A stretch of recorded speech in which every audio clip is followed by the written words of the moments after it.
जय गुरु जी, शुक्राना गुरु जी, अनंतम अनंतम शुक्राना गुरु जी के पावन चरणों में कोट प्रणाम और सारी संगत को जय गुरु जी। संगत जी, अगर आप चैनल पे पहली बार आए हैं तो प्लीज़ चैनल को सब्सक्राइब कीजिएगा, बेल आइकन को प्रेस कीजिएगा, जिससे कि आने वाले सत्संग की नोटिफिकेशन आपको मिल सके और आप गुरु जी के प्यारे प्यारे सत्संग सुन सकें। संगत जी, इस चैनल पर सुनाए जाते हैं संगत जी के द्वारा भेजे गए सत्संग, जो कि बहुत ही ब्लेसिंग सत्संग होते हैं। अगर आपको भी कोई अपना शुक्राना सत्संग संगत जी के साथ शेयर करना है तो हमें लिख कर भेज सकते हैं, रिकॉर्ड करके भेज सकते हैं। डिस्क्रिप्शन में हमारा व्हाट्सएप नंबर दिया गया है। संगत जी, बस आपसे यही रिक्वेस्ट है, आप सत्संग को पूरा सुने और सत्संग अच्छा लगे तो इसे शेयर करना बिल्कुल ना भूलें और कमेंट में जय गुरु जी लिखें। तो संगत जी, आइए सुनाते हैं आंटी जी का सत्संग, जिन्होंने हमें रिकॉर्ड करके भेजा है।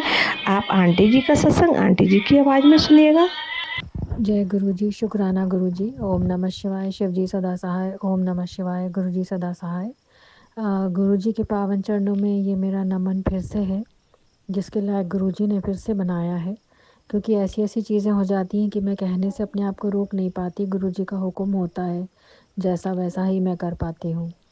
हालांकि मैं अभी कल से थोड़ा परेशान थी। मैंने कल शाम को पता नहीं क्या हुआ, कुछ चीज़ें ऐसी हुई तो मुझे लगा कि मुझे भी अपने है ना कर्मों की, गुनाहों की क्षमा मांगनी चाहिए।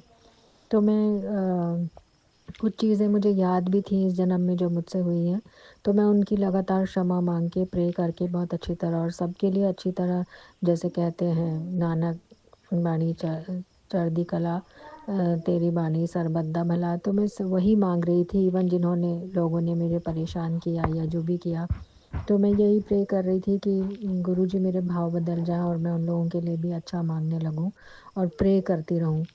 तो प्रे करती रही, तो जैसे ही आज सुबह उठी तो मुझे मेरे बेटी, छोटी वाली बेटी का, जैसे मैं अंदर ही अंदर चाह रही थी कि गुरुजी, जैसे बड़ी वाली बेटी की बस बंद हो गई है, उसे बहुत दूर पैदल चलना पड़ता था, तो घर से ही अब उसकी वैन हो गई है। अगर ऐसी, मतलब मैंने प्रे भी नहीं किया था, मेरी इच्छा ही थी कि छोटी वाली का भी हो जाए, क्योंकि रास्ते में कई बार बंदर वगैरह आ जाते हैं, सर्दी गर्मी बरसात में दिक्कत होती है। तो आज उनके बस वाले ड्राइवर का फ़ोन आया कि बस आज से बंद हो रही है और कल से बच्चों की वैन ही को आएगी, जो उनको घर से ही लेके जाएगी। तो मैं इतनी सुबह सुबह खुश हो गई ना कि ये कितनी अच्छी खबर दी गुरुजी ने। इतना अच्छा लगा मुझे गुरुजी का। मैंने जय गुरुजी, शुक्राना गुरुजी की मैंने तो प्रे भी नहीं किया और मैं सिर्फ सोच रही थी और आपने कर दिया। कितनी अच्छी बात है ये, अनंतम शुक्राना गुरुजी। लेकिन और कुछ दिन पहले की भी एक चीज़ और है। अभी 10-15 दिन पहले मेरी फ्रेंड का फ़ोन आया था, जिसने मेरी पहले भी काफ़ी मदद की। उसकी कोई कज़िन थी, वो उसी कंपनी में जॉब कर रही थी जहाँ मैं पहले कर रही थी, और मैं बहुत टाइम से 4-5 साल से ट्राई कर रही थी कि मेरा भी वापस फिर से वहीं हो जाए, तो मेरा थोड़ा फाइनेंस का मैनेज हो जाएगा। लेकिन हो नहीं पा रहा था। मैं वॉक इन भी गई थी, तब भी नहीं हुआ। तो उसका फ़ोन आया कि मेरे प्रोसेस में जगह है, और मैंने कहा ठीक है, मेरा सीवी फॉरवर्ड कर दीजिए। तो वहाँ से फिर उसने मुझे गाइड किया कि पहले उसका फ़ोन आया कि आपको करना है। मैंने कहा हाँ। तो मैंने कहा अरे यार, क्या बात है, जय गुरु जी, शुक्राना गुरु जी। जहाँ से मैं चाह रही थी वहीं से कोई जानकार फ्रेंड, मेरी फ्रेंड की निकली कज़िन, और वो वहाँ जॉब कर रही है और वो मेरे को रेफ़र कर देगी। चलो जय गुरु जी, शुक्राना गुरु जी। फिर थोड़े दिन पहले, अभी लास्ट वीक, उसका फ़ोन आया कि आप आके अटेंड कर लो इंटरव्यू। तो मैं इंटरव्यू देने गई, बोले हाँ आपकी प्रोफाइल अच्छी है, सीनियर लेवल के लिए अभी ओपनिंग आने दीजिए, तो 15 दिन अभी वेट कर लीजिए, फ़ोन हमारी तरफ से ही आ जाएगा, हम सब चीज़ें चेक करेंगे, उसके बाद नहीं आता है तो 1 महीने बाद आप दोबारा आ जाना। तो मेरे को वहाँ जाकर, मतलब मैं इतने दिनों से, मुझे कोई इंटरव्यू कॉल कुछ भी नहीं था, कहीं नहीं जा रही थी, सिर्फ मंत्र जाप और पूजा पाठ और ये सब में लगी। कई बार माइंड भी ऐसा हो रहा था कि मैं कब तक यही सब करती रहूँगी, क्योंकि हम ह्यूमन बीइंग्स हैं। तो गुरुजी ने अरेंज करा, और दिन मैं जब गई तो मेरे को बहुत अच्छा लग रहा था, अच्छी फीलिंग आ रही थी। और कुछ दिन पहले अभी कुछ जीन्स कपड़े जो मुझे नहीं आ रहे थे, मुझे लग रहा था अब कहाँ आएंगे, अब तो वही हो गया वो हो गया। तो मैंने परसों ट्राई करा, मेरी बेटी ने कुछ अपने निकाल के दिए, तो मेरे को बिल्कुल फिट आए, बहुत अच्छा लग रहा था मुझे। जय गुरु जी, शुक्राना गुरु जी। तो मुझे लग ही नहीं रहा था, मैंने कहा गुरु जी कहाँ अब जॉब कर पाऊँगी, इतना टाइम हो गया मुझे ट्राई करते करते। पर जैसे एक एक चीज़ ना, कपड़े फिट आना, फिर इंटरव्यू आना, इंटरव्यू पे पूरा वहाँ पे मैं 4-5 घंटे बैठी रही, पर मुझे बिल्कुल भी ऑड नहीं लगा कि मैं कोई अजीब सी हूँ, पर मुझे पुराना अपना समय पूरा वैसा ही फील हो रहा था। कि हाँ। और मैं लगातार गुरुजी से कह रही थी, गुरुजी मेरे पुराने माड़े कर्मों की क्षमा कर दीजिए, मेरे से जो जो गलतियाँ हुई जिस वजह से हुआ तो होगा कुछ ना कुछ, पिछले जन्म का इस जन्म का कर्म जो मेरे से गलत काम हुआ जिसकी वजह से मेरी जॉब छूटी, मेरा घर गया। तो लगातार मैं लगी हुई हूँ उसी प्रार्थना में। तो उसी कंपनी से वापस से इस तरह रास्ता गुरुजी ने निकाला, क्योंकि वो मुझे मैसेज में कहते रहते हैं कि मैं वहाँ से भी रास्ता निकाल दूँगा जहाँ से तूने नहीं सोचा होगा। पर मुझे ऐसे विश्वास नहीं आ रहा था कि कैसे होगा, क्या होगा। जब ये चीज़ हुई तो मुझे बहुत ही अच्छा लगा। अनंतम शुक्राना गुरुजी इस बात का, आपके सिवा कोई नहीं कर सकता, मेरी इस खराब गड्डी को और कोई नहीं चला सकता। जिस तरह से साईं बाबा ने सहारा दिया और आपने सहारा दिया, उसके अलावा कोई नहीं कर सकता है। परमात्मा की असीम शक्ति है जो स्वयं मेरा साथ दे रही है कि यही मेरे लिए कम ब्लेसिंग नहीं है। आज इतनी अच्छी एक खबर आई, लेकिन थोड़ा-सा गड़बड़ भी हुई। मेरे मकान मालिक का फ़ोन आया कि हम, है ना, मोटर बहुत ज़्यादा दूसरी वाली नई वाली हम बंद कर रहे हैं, क्योंकि पानी का बीच में प्रॉब्लम हुआ था, तो नई मोटर उन्होंने, मैंने प्रे किया था तो लगा दी थी।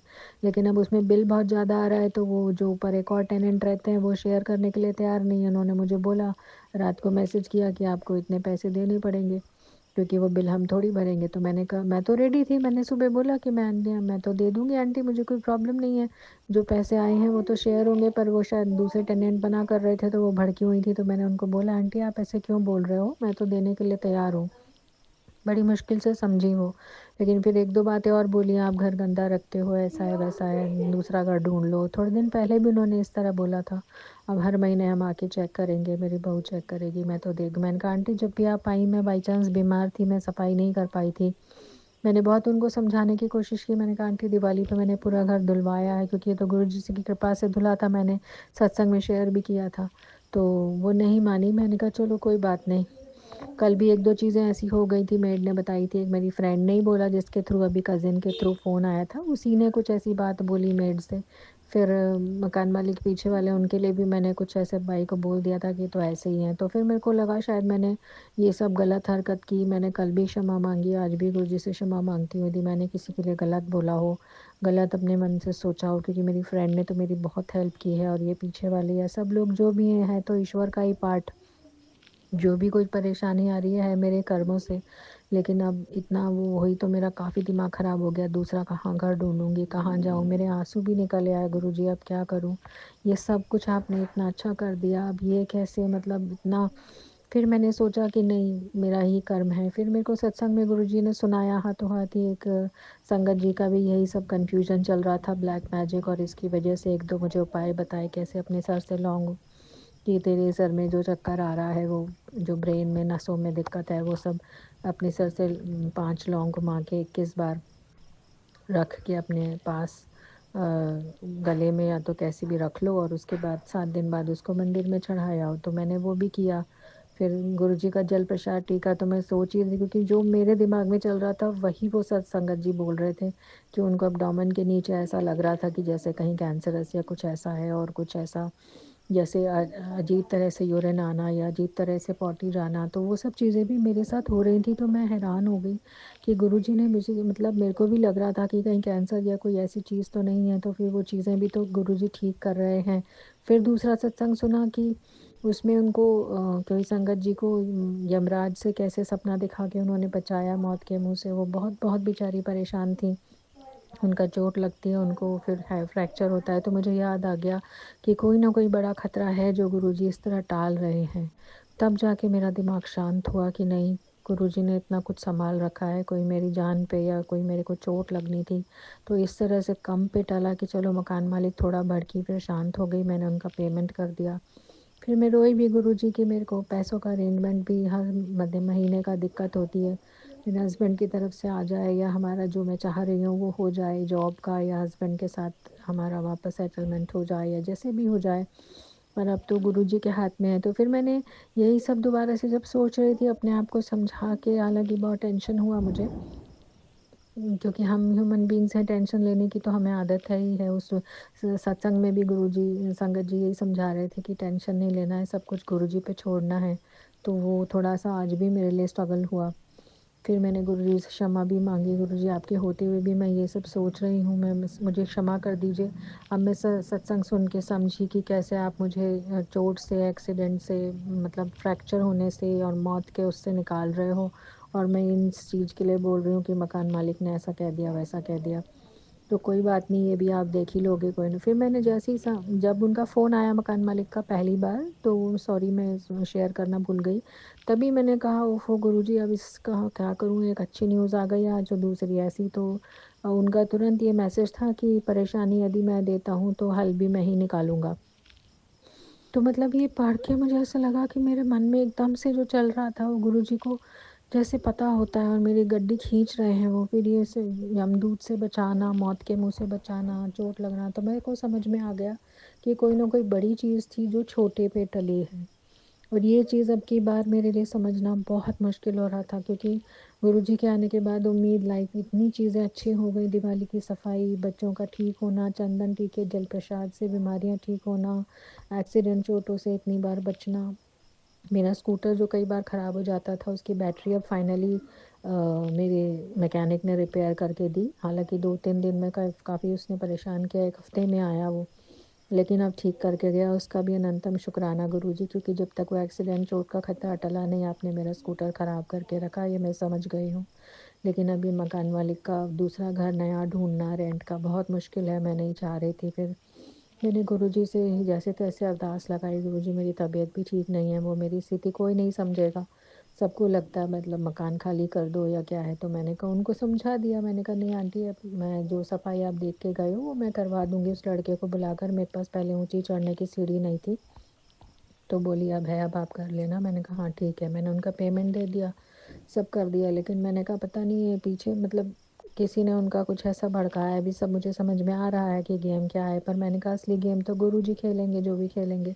फिर मैंने सोचा नहीं, मुझे शांति रखनी है, मुझे किसी को कुछ नहीं कहना, ना ब्लेम लगाना है।